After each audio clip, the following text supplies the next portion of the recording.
నమస్కారం అండి. మేము అనుకోకుండా తిరుమలకైతే బయలుదేరుతూ ఉన్నాము. నేనైతే 10 రోజుల నుంచి ఎదురు చూస్తూ ఉన్నాను. స్వామివారిని చూడాలి ఎలా వెళ్ళాలి, టికెట్ ఏం లేదు కదా అనుకుంటూ ఉన్నాను. అంతలోనే మా వారు చెప్పిన మంచి విషయం ఏంటి అంటే, చక్కగా అయితే మాకు ముందే ఈయన చుట్టాలు అంటే మాకు ఈయన మేనత్తగారు వాళ్ళ అమ్మాయి వాళ్ళు ముందే బుక్ చేశారంట మా కోసమని టీటీడీ టికెట్లు. చక్కగా అయితే మాత్రం అన్నీ బుక్ చేసేసుకున్నాము. నేను, అక్క, పాప, బావగారు, మా వారు, మేము 5గురం అయితే మాత్రం తిరుమలకి బయలుదేరుతున్నాను. చూస్తున్నారు కదా, ఇది నాయుడుపేట హైవే అండి. అంతకుముందు కింద నుంచి వెళ్ళేవాళ్ళం. ఈ హైవే ఎక్కాక మాత్రం చాలా టైం తక్కువైతే పడుతూ ఉంటుంది. ప్రశాంతంగా అయితే మాత్రం మనము వెళ్ళిపోవచ్చు. చూస్తుంది ఇంకా మనం తిరుమలకి ఒక 58 కిలోమీటర్స్ వరకు ఉంది. అక్క అయితే మాత్రము మనకు జొన్నలతో చేసిన అంటే పులిబొంగరాలు అంటే బోండాలు అలాంటివి అయితే చేసుకొని వచ్చిందండి. కారప్పొడి అన్నీ తీసుకొచ్చింది. సరదాగా కబుర్లు చెప్పుకుంటూ అందరం అయితే మాత్రం కారులో తింటూ ఉన్నాము. పాప చూడండి, కనీసం ఫేస్ కనిపిస్తుందేమోనని చెప్పి అడ్డం పెట్టుకుంటూ ఉంది.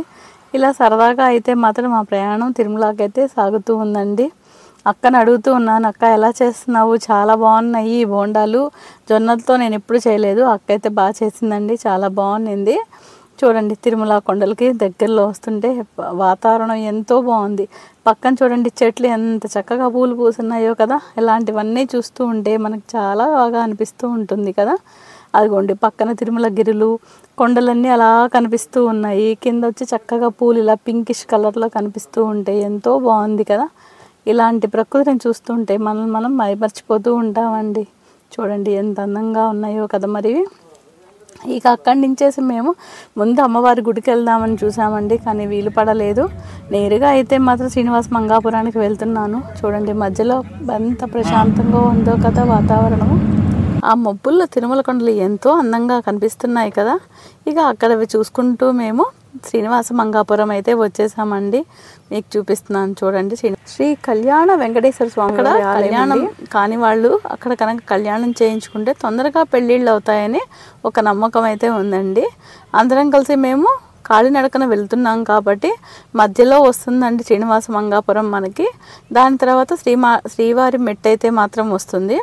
అందుకని చెప్పి మేము ఈ ముందుగా ఉండే శ్రీనివాస మంగాపురంలో ఉండే వెంకటేశ్వర స్వామిని అంటే కళ్యాణ వెంకటేశ్వర స్వామి వారిని దర్శనం చేసేసుకొని అక్కడ ముందే కొలంలో అయితే మునిగేసే కాస్త నీళ్లు చల్లేసుకున్నాము. స్వామివారిని అయితే దర్శనం చేసేసుకొని ఇక అక్కడి నుంచేసి మనం ప్రసాదాలు అయితే స్వీకరించామండి. చక్కగా అందరం పులిహోరాన్ని అక్కడ భోంచేసేసుకొని అంటే తినేసేసి అక్కడి నుంచి మేము శ్రీవారి మెట్టుకైతే మాత్రం బయలుదేరబోతున్నాను. ఇదంతా వచ్చి ప్రాంగణం అండి, శ్రీనివాస మంగాపురం ప్రాంగణం.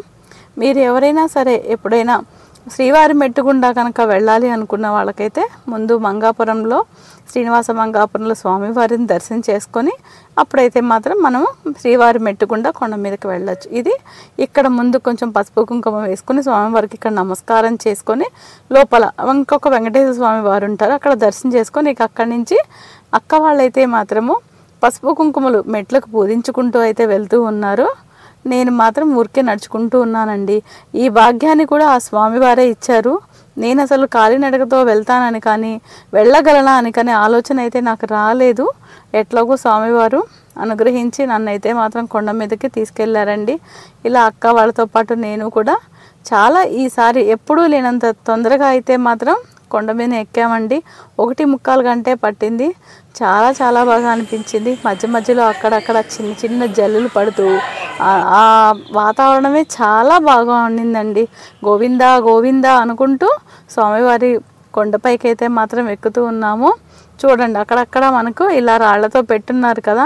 అక్కడ వాళ్ళని అడిగితే ఏంటి అంటే ఎవరైనా ఇల్లు కావాలి లేదా వాళ్ళ కోరికలు తీరేదానికి అలా ఒక రాయి మీద ఒకరు అలా పెట్టుకుంటూ ఉంటారంటండి. చూడండి 500వ మెట్టు అక్కడ. ఇక పైకి ఎక్కాక ఈ సీనరీ అయితే మాత్రం ఇలా తీశాను చూడండి. నేనైతే నడుచుకుంటూ వస్తున్నాను. ఇలా కొండ మీదకి నడుచుకుంటూ స్వామివారి పాటలు పెట్టుకొని ఎంతో బాగుందండి పైకి ఎక్కుతూ ఉంటే. ఇలా మధ్యలో కాసేపు శ్రీవారి పాదాలకు నమస్కారం, తర్వాత అక్కడ ఒక ఆంజనేయ స్వామి వారు అయితే వస్తారు, అక్కడ స్వామివారిని నమస్కారం చేసేసుకొని ఇక్కడి నుంచి చూడండి మొత్తము ఆ సీనరీలు ఎంతో బాగున్నాయి కదా. అదిగోండి స్వామివారు, ఆంజనేయ స్వామివారు. ఇక మనం మెట్లు అయితే మాత్రం పూర్తిగా ఎక్కేసాము. ఇక్కడ దండం పెట్టేసుకొని మేమైతే మాత్రం వెళ్ళామండి పైకి.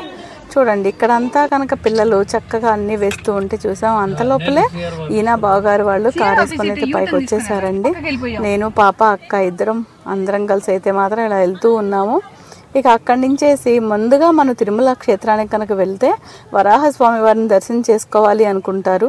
అందుకని చెప్పేసి మేము నేరుగా అక్కడి నుంచి వరాహస్వామి వారి దర్శనానికైతే బయలుదేరుతున్నామండి. చూడండి చుట్టూరు కూడా ఎదుగురం అలా వెళ్ళిపోయేసి అక్కడి నుంచి మేమైతే ఇలా నామాలు పెట్టించుకున్నాము. మా వారికి కూడా ఎదుకోండి నామాలు పెడుతూ ఉన్నారు. ఇలా పెట్టేసుకొని స్వామివారి దర్శనానికైతే మేము వెళ్ళిపోయాము. ముందుగా వరాహస్వామి వారి దర్శనానికైతే వెళ్ళిపోయాము. పక్కనే కోనేరులో మునిగాము. ఇవే అండి, నేను స్పెషల్గా చూపించేది కాదు, కాకపోతే అదొక అనుభూతి అంతే. ఆ కొండ మీదకి వెళ్ళగానే ఒక తెలియని అనుభూతి, ప్రశాంతత అన్నీ అయితే మాత్రం ఉంటాయండి. ఆ గోవింద నామస్మరణ చెవుల్లో అలా మోగుతూ ఉంటే ఎంతో తృప్తిగా ఉంటుంది. అలా కోనేరులోకి వెళ్ళేసి అసలు ఆ నీళ్లు తగలగానే ఒళ్ళు ఎంత నడిచిందంతా మాత్రం మర్చిపోయాం. అంత బాగుందండి. ఇక అక్కడి నుంచేసి మధ్యలో అలా కనిపిస్తే అలా ఊరికే అలా పెట్టాను. తరిగొండ వెంగమామ వారికి దగ్గరికి వెళ్ళేసి అక్కడే అయితే భోజనం అయితే చేసేసుకున్నాము మధ్యాహ్నం పూట. చూడండి జనం అయితే ఆ రోజు చాలా ఎక్కువ ఉన్నారు. దీన్నైతే మనం అందరూ చూసే ఉంటారు, ఊరికే మన దాంట్లో ఒకసారి చూపిస్తున్నాను. భోజనం చేసుకొని ఇంకా కళ్యాణకట్టకు వెళ్దామని ఇలా ఉంటే వర్షం అయితే చూడండి ఎలా వచ్చేసిందో. ఒక పక్క ఎండ వర్షము రెండు వచ్చేసాయి. అక్క పాప నిలబడి ఉన్నారు. అది కళ్యాణకట్ట అండి, వెనకాల అదే చెప్తున్నాను. ఇక కాసేపు ఉన్నాక వర్షం అయితే మాత్రం తగ్గిపోయిందండి. చక్కగా నేను అక్క పాప కళ్యాణకట్టకి వెళ్ళి కాసంత స్వామివారికి 3 కత్తెర్లు అట్లా అంటారు, అలా ఇచ్చేసి స్వామివారికి ఇక మేము ఇంట్లోకి వెళ్ళేసి అంటే రూమ్ తీసుకున్నాం కదా, రూమ్కి వెళ్ళిపోయి రెడీ అయిపోయి స్వామివారి దర్శనానికి అయితే మాత్రం వెళ్ళిపోతున్నామండి. అయితే మాత్రం చాలా ప్రశాంతంగా జరిగింది. ఒక నైట్ అక్కడ నిద్ర చేస్తే కానీ బాగా ఉండదండి మా మనసుకి. అంటే మాకు అలా అలవాటైపోయి స్వామివారికి దర్శనం చేసుకున్న ఒక రాత్రి అక్కడే పడుకుంటాం చక్కగా.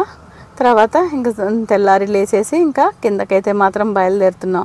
ముందుగా అమ్మవారిని అయితే దర్శనం చేసుకోలేదు కదా, తర్వాత రోజు ఉదయాన్నే అమ్మవారిని అయితే మాత్రం దర్శనం చేసేసుకొని ఇక వస్తూ నెల్లూరు మధ్యలోనే కదా కాళహస్తి, ఆ అమ్మ స్వామివారిని కూడా దర్శనం చేసేసుకొని మేమైతే మాత్రం ఇంటికి వచ్చేసామండి.